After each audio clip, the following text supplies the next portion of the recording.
Hello everyone, my name is Philip Sayuni and we are here at Every Nation, Kampala. It's a privilege to be able to be here today.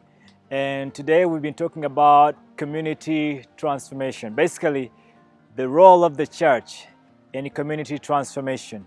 And we read from Luke 19 verses 11 to 27. It's the story of the miners, and the idea is that God has given each one of us a gift with which to engage. Now, that parable of the miners starts by saying that Jesus was nearing Jerusalem and his disciples were thinking more of the kingdom coming immediately. And the parable was in response to that idea of the kingdom is immediate, so maybe we shouldn't do anything about it.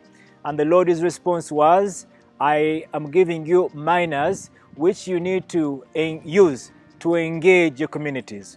My dear friends, the community in which the churches are, the communities where churches are a responsibility, a ministry of that church.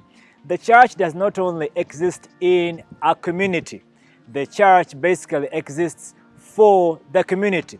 And the idea is that disciples of Jesus Christ have been given gifts, miners, talents, different passions with which to engage the community. Now, when Jesus was telling this parable, it has implications for us. One, that there are consequences. There are consequences if our miners are not utilized fully, but also that there are rewards when we utilize our miners which have been given to us. Each one of us, God has given us something, and maybe I need to start from there. What has God given you? Now that we know that the church in our community exists for the community, each one of us and the church, I'm not talking about the institution, I'm not talking about the building, the church as the disciples of Jesus Christ. It is they that God has given something. What has God given you? Wherever there are needs in the community, God turns to the church. I remember a Bible story in John chapter 6, and it was a story about the 5,000, the feeding of the 4,000 or 5,000 people that Jesus was feeding. It starts by saying that Jesus lifted up his eyes and he saw these thousands of people who were hungry and they needed something to eat. And guess to whom Jesus turned?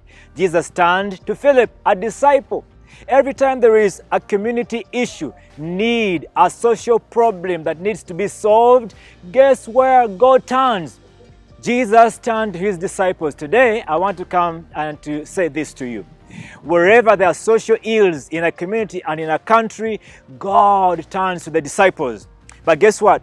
When Jesus turned in particular to Philip, a disciple, and asked him, what can we do about these thousands who need food?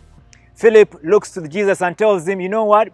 Even if we worked for months, 3 months or more, and got the money all together, all of us, if we combined our money, we wouldn't be able to solve this social problem. My friends, that's where the church's problem is. Since every time there is a social problem, God looks to the church, our response have always been the same. From the days of the Old Testament, when God came to Moses and said there is a national catastrophe, I need to save these people. Moses, would you go for me? No, Moses was not willing. He actually at one point told God, would you send someone else? When he came to Gideon and said, there is a crisis here, I need someone to go. Gideon said, you know what? I am poor. In fact, my family is so insignificant that we can't even lead anything.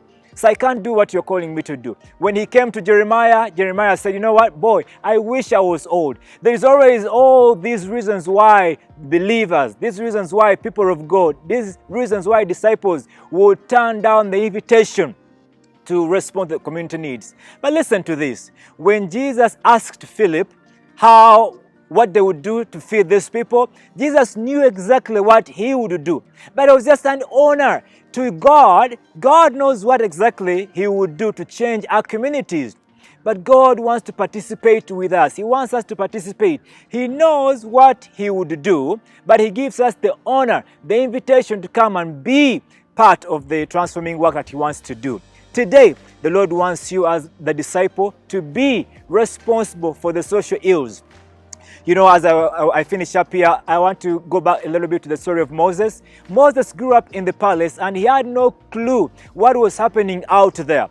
Many of us Christians are so comfortable in our quote-unquote palaces. We are so comfortable in our spaces, in our churches, that we have no clue what is happening out there.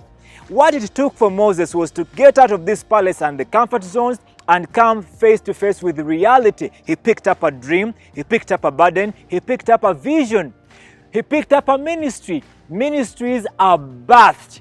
Ministries are birthed out of needs. Moses' ministry was birthed out of the needs of the Israelites. Today, there are many ministries that are not birthed, ministries that are not active because we are still in a comfort zone.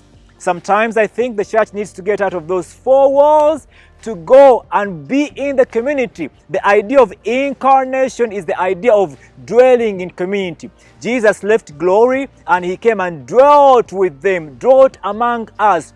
Our mission, our ministry is incarnational. It happens within communities. Now, for some churches, the community is over there and the church is here. I want to change that mindset. The community the church exists for that community. If that community has no needs, there is no reason for the church.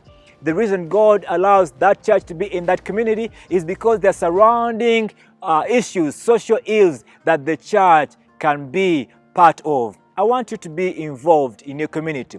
I remember as I wound up here, Jeremiah, he told the Israelites when they're going into captivity, he told them, engage. He told them to seek the welfare of the city, to even pray for it. Why? Because in the welfare of the city, they will also find their welfare. When we engage our communities, we also benefit from the transformation of communities.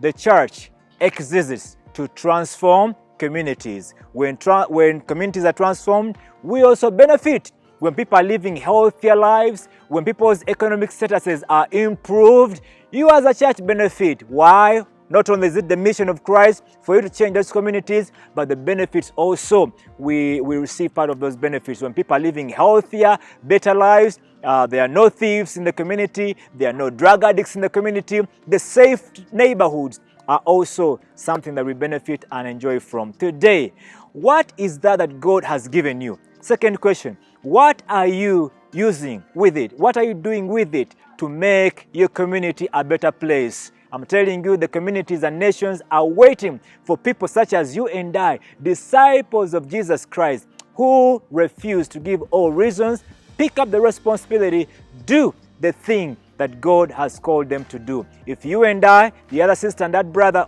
collectively utilize our minors, that's the same thing. The only thing our communities, our nation, and the world have been waiting for to be transformed. Will you be a transformer today by taking what you have been given and utilizing it in the community to make it a better place, to transform your community? Thank you so much for listening, and the Lord bless you.